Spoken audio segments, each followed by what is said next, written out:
O Evangelho de João, capítulo 19. Aí Pilatos mandou chicotear Jesus. Depois os soldados fizeram uma coroa de ramos cheios de espinhos e a puseram na cabeça dele e o vestiram com uma capa vermelha. Chegavam perto dele e diziam: "Viva o rei dos judeus!" E davam bofetadas nele. Aí Pilatos saiu outra vez e disse para a multidão: "Escutem, vou trazer o homem aqui para que vocês saibam que não encontro nenhum motivo para condená-lo." Então Jesus saiu com a coroa de espinhos na cabeça e vestido com a capa vermelha. "Vejam, aqui está o homem", disse Pilatos. Quando os chefes dos sacerdotes e os guardas do templo viram Jesus, começaram a gritar: "Crucifica! Crucifica! Vocês que o levem e o crucifiquem. Eu não encontro nenhum motivo para condenar este homem", repetiu Pilatos. A multidão respondeu: "Nós temos uma lei e ela diz que este homem deve morrer porque afirma que é o Filho de Deus." Quando Pilatos ouviu isso, ficou com mais medo ainda. Entrou outra vez no palácio e perguntou a Jesus: "De onde você é?" Mas Jesus não respondeu nada. Então Pilatos disse: "Você não quer falar comigo? Lembre que eu tenho autoridade tanto para soltá-lo como para mandar crucificá-lo." Jesus respondeu: "O Senhor só tem autoridade sobre mim porque ela lhe foi dada por Deus. Por isso aquele que me entregou ao Senhor é culpado de um pecado maior." Depois disso, Pilatos quis soltar Jesus, mas a multidão gritou: "Se o Senhor soltar esse homem, não é amigo do imperador, pois quem diz que é rei é inimigo do imperador." Quando Pilatos ouviu isso, trouxe Jesus para fora e sentou-se no tribunal, no lugar chamado Calçada de Pedra. Em hebraico, o nome desse lugar é Gabatá. Era quase meio-dia da véspera da Páscoa. Pilatos disse para a multidão: "Aqui está o rei de vocês." Mas eles gritaram: "Mata! Mata! Crucifica!" Então Pilatos perguntou: "Querem que eu crucifique o rei de vocês?" Mas os chefes dos sacerdotes responderam: "O nosso único rei é o imperador." Então Pilatos entregou Jesus aos soldados para ser crucificado e eles o levaram. A crucificação de Jesus. Jesus saiu carregando ele mesmo a cruz para o lugar chamado Calvário. Em hebraico, o nome desse lugar é Gólgota. Ali os soldados pregaram Jesus na cruz e crucificaram também outros 2 homens, um de cada lado dele. Pilatos mandou escrever um letreiro e colocá-lo na parte de cima da cruz. Nesse letreiro estava escrito em hebraico, latim e grego: "Jesus de Nazaré, Rei dos Judeus." Muitas pessoas leram o letreiro porque o lugar em que Jesus foi crucificado ficava perto da cidade. Então os chefes dos sacerdotes disseram a Pilatos: "Não escreva Rei dos Judeus, escreva: Este homem disse, eu sou o Rei dos Judeus. O que escrevi, escrevi." Respondeu Pilatos. Depois que os soldados crucificaram Jesus, pegaram as roupas dele e dividiram em 4 partes, uma para cada um. Mas a túnica era sem costura, toda tecida numa só peça de alto a baixo. Por isso os soldados disseram uns aos outros: "Não vamos rasgar a túnica, vamos tirar a sorte para ver quem fica com ela." Isso aconteceu para que se cumprisse o que as Escrituras Sagradas dizem: "Repartiram entre si as minhas roupas e fizeram sorteio da minha túnica." E foi isso que os soldados fizeram. Perto da cruz de Jesus estavam a sua mãe e a irmã dela, e Maria, a esposa de Clopas, e também Maria Madalena. Quando Jesus viu a sua mãe e perto dela o discípulo que ele amava, disse a ela: "Este é o seu filho." Em seguida, disse a ele: "Esta é a sua mãe." E esse discípulo levou a mãe de Jesus para morar dali em diante na casa dele. A morte de Jesus. Agora Jesus sabia que tudo estava completado. Então, para que se cumprisse o que dizem as Escrituras Sagradas, disse: "Estou com sede." Havia ali uma vasilha cheia de vinho comum. Molharam no vinho uma esponja, puseram a esponja num bastão de hisopo e a encostaram na boca de Jesus. Quando ele tomou o vinho, disse: "Tudo está completado." Então baixou a cabeça e morreu. Um soldado fura ao lado de Jesus. Então os líderes judeus pediram a Pilatos que mandasse quebrar as pernas dos que tinham sido crucificados e mandasse tirá-los das cruzes. Pediram isso porque era sexta-feira e não queriam que no sábado os corpos ainda estivessem nas cruzes. E aquele sábado era especialmente santo.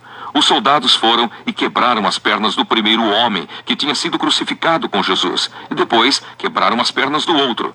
Mas quando chegaram perto de Jesus, viram que ele já estava morto e não quebraram as suas pernas. Porém, um dos soldados furou o lado de Jesus com uma lança. No mesmo instante saiu sangue e água. Quem viu isso contou o que aconteceu para que vocês também creiam. O que ele disse é verdade, e ele sabe que fala a verdade. Isso aconteceu para que se cumprisse o que as Escrituras Sagradas dizem. Nenhum dos seus ossos será quebrado. E em outro lugar, as Escrituras Sagradas dizem: eles olharão para aquele a quem atravessaram com a lança. O sepultamento de Jesus. Depois disso, José, da cidade de Arimateia, pediu licença a Pilatos para levar o corpo de Jesus. José era seguidor de Jesus, mas em segredo, porque tinha medo dos líderes judeus. Pilatos deu licença, e José foi e retirou o corpo de Jesus.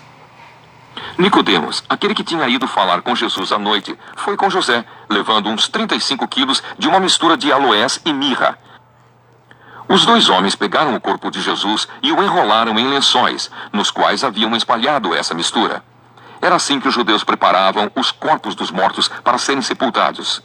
No lugar onde Jesus tinha sido crucificado, havia um jardim com um túmulo novo, onde ninguém ainda tinha sido colocado. Puseram ali o corpo de Jesus, porque o túmulo ficava perto e também porque o sábado dos judeus ia começar logo. Aleluia. Aleluia. Feliz aquele que teme a Deus, o Senhor, que tem prazer em obedecer aos seus mandamentos. Aleluia. Que todo o meu ser te louve, ó Senhor. A vida inteira eu louvarei o meu Deus, cantarei louvores a Ele enquanto eu viver. Resumindo e explicando. Jesus é caricaturado como rei, coroa e manto vermelho. Caçoando de Jesus assim fantasiado, os soldados na verdade ridicularizam o ideal de realeza dos poderosos deste mundo. Manifesta-se agora a verdadeira realeza, a do homem que entrega sua própria vida pelos outros homens. Os opressores o rejeitam e pedem sua morte, acusando-o do crime que é justamente a verdade mais profunda do homem, ser filho de Deus. Como instrumento do poder, a lei torna-se inimiga do homem. Jesus não se aproveita do medo supersticioso de Pilatos para conseguir sua liberdade. Os chefes dos judeus veem Jesus como perigoso para seus interesses e aliam-se ao opressor, exigindo a sentença de morte. O dilema de Pilatos é o dilema do homem dependente do sistema injusto de poder, ou arriscar própria posição ou sacrificar o inocente. Deus, o único que tem autoridade absoluta, permite que Pilatos e os chefes judeus tomem a decisão e assumam a responsabilidade. Ao meio-dia, os sacerdotes do templo começavam a matança dos cordeiros para a Páscoa, festa que celebrava o fim da escravidão no Egito. No mesmo instante, os chefes dos sacerdotes fazem sua profissão de ateísmo, declarando-se súditos do opressor romano. Sentado na cadeira de juiz, Jesus ratifica em silêncio a condenação que os chefes escolhem para si próprios. A cruz é o trono de onde Jesus exerce a sua realeza. Ele não está só, mas é o centro daqueles que o acompanham, dando a vida como ele. O letreiro apresenta Jesus crucificado como a escritura da nova aliança de Deus com a humanidade. Jesus é o rei que entrega sua vida por todos. Doravante, a cruz será o símbolo do amor de Deus, que vai até o fim. A nova escritura é compreensível a todos, porque a linguagem do amor é universal e permanece escrita para sempre. A roupa de Jesus é a sua herança, espalhada pelos 4 cantos da terra. Deverá ser vestida por todos os que querem seguir a Jesus, tornando-se seus herdeiros na prática do serviço ao homem, dando até mesmo a própria vida. Apesar de espalhadas por todos os tempos e lugares, as comunidades cristãs participarão de um só e mesmo Espírito, o Espírito que guiou toda a atividade de Jesus. A mãe de Jesus representa aqui o povo da antiga aliança que se conservou fiel às promessas e espera pelo Salvador.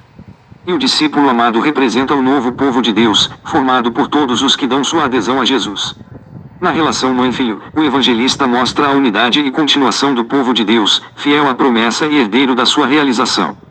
O projeto de Deus a respeito do homem se completa na morte de Jesus, sinal do seu dom de amor até o fim. O Espírito que Jesus entrega é o mesmo que o conduziu em toda a sua atividade. Ele realiza o reino universal e constitui o novo povo de Deus, que continuará a obra de Jesus.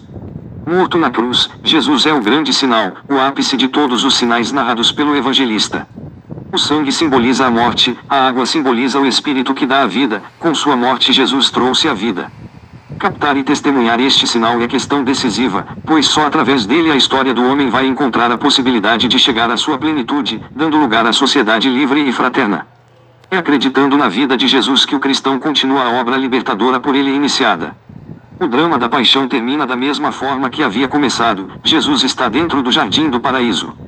Tendo vencido a serpente, Jesus abre de novo para o homem a possibilidade de se realizar plenamente na comunhão com Deus. Temos aqui uma questão crucial para o cristão: ou ele acredita em Jesus vivo hoje e dá testemunho, ou vê Jesus como vítima derrotada e sepultada no passado. Então fica paralisado diante da violência dos poderosos, e não é capaz de dar o testemunho de Jesus.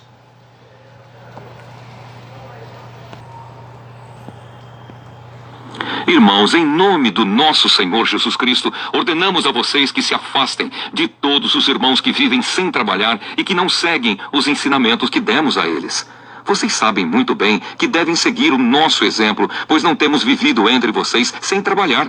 Não temos recebido nada de ninguém sem pagar. Na verdade, trabalhamos e nos cansamos. Trabalhamos sem parar dia e noite, a fim de não sermos um peso para nenhum de vocês. É claro que temos o direito de receber sustento, mas não temos pedido nada a fim de que vocês seguissem o nosso exemplo. Porque quando estávamos aí, demos esta regra: quem não quer trabalhar, que não coma. Estamos afirmando isso porque ouvimos dizer que há entre vocês algumas pessoas que vivem como os preguiçosos, não fazem nada e se metem na vida dos outros.